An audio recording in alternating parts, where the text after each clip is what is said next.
Dans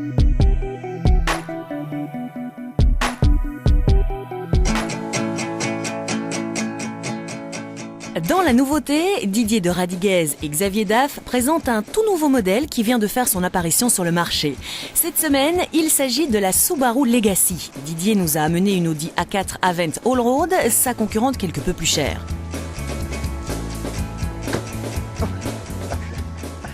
Ah Xavier, Bonjour Didier.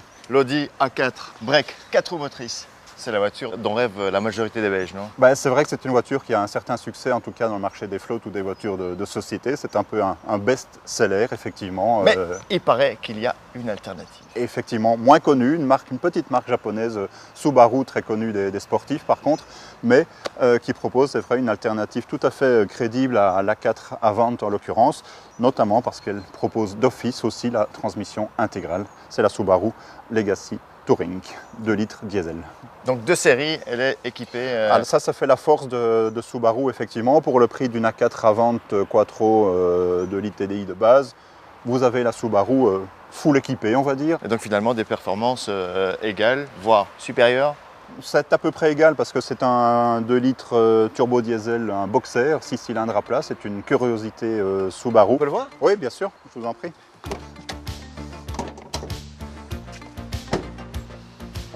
Ah. Voilà, donc le 2 litres turbo diesel boxer, c'est-à-dire un 4 cylindres à plat qui a l'avantage d'être très bas. Ah, oui, et oui, donc oui. c'est tout bénéfice pour le centre de gravité et donc le comportement dynamique de la voiture. Ah oui, donc ça c'est vraiment une spécificité. Ah, c'est la spécificité Subaru, c'est les seuls à utiliser ce type de moteur en diesel en tout cas, puisqu'on sait que Porsche continue à recourir au flat six, mais uniquement en essence. On essaye? C'est parti. Allez. Un peu torturé Oui, le style, c'est vrai que ce n'est pas la qualité principale chez Subaru. Là, on sent beaucoup d'influences diverses et variées. C'est un peu un melting pot d'inspiration différentes. Mais bon, voilà, ça fait le charme de la Subaru. Ça a le mérite d'exister. Voilà.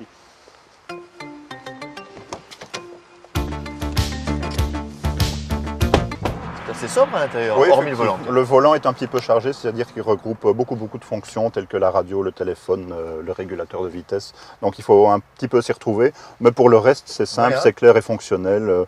On retrouve tout de suite ces marques et c'est relativement bien construit, même si c'est vrai que certains plastiques font peut-être parfois un peu bon marché, quoi, hein. Mais sinon, l'assemblage des matériaux est pas mal et de toute façon, on trouve vite ces marques. Niveau place, je dirais... Alors ça, c'est l'avantage de... Ça a l'air impressionnant là. Oui, effectivement, en place arrière, on a vraiment beaucoup de place aux jambes. Pareil pour le coffre, il est beaucoup plus volumineux que dans la concurrente qu'on a donc elle est citée plus longue, tout à l'heure. Elle est un petit peu plus longue, effectivement, 4-5 cm plus longue, mais le coffre est beaucoup plus généreux. On a à peu près 500 litres ici en volume mini, c'est quand même pas mal pour la catégorie. L'espace pour les passagers est impressionnant. Hein. Oui, effectivement, donc là, l'empattement a beaucoup augmenté par rapport à la génération précédente. 4 vraies places confortables, et tout en, je dirais, grâce à la transmission intégrale.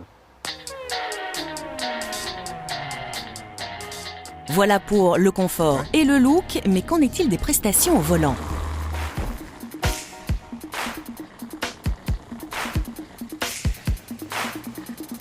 Alors, Xavier, Subaru est le dernier constructeur qui utilise le boxer. Pas tout à fait, il y a Porsche Ouais. aussi, mais si on parle de boxer diesel, c'est en tout cas le premier et le seul jusqu'à présent. Effectivement, ils sont tout à fait Pourquoi? novateurs.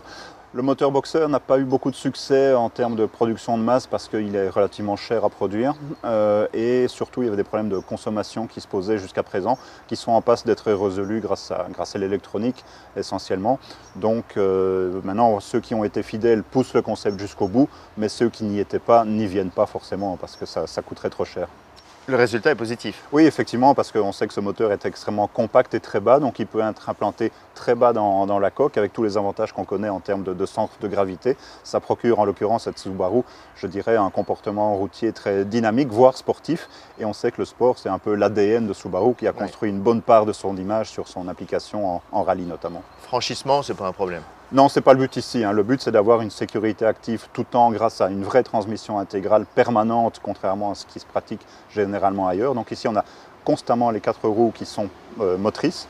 Et donc, ça procure, je dirais, une motricité mais sans faille, quelle que soit la météo. Et donc, un grand agrément de conduite tout le temps, je dirais, pour cette Subaru. Le prix ? Le prix, ça c'est l'autre point fort de cette Subaru, puisque le prix de base commence à peu près à 28 000, 29 000 euros.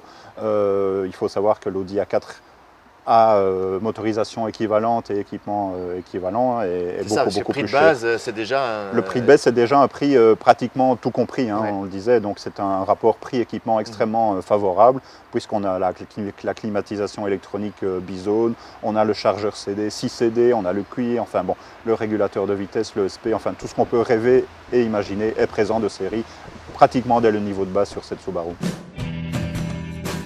Cette Subaru Legacy 2 litres diesel est disponible à partir de 32 995 €.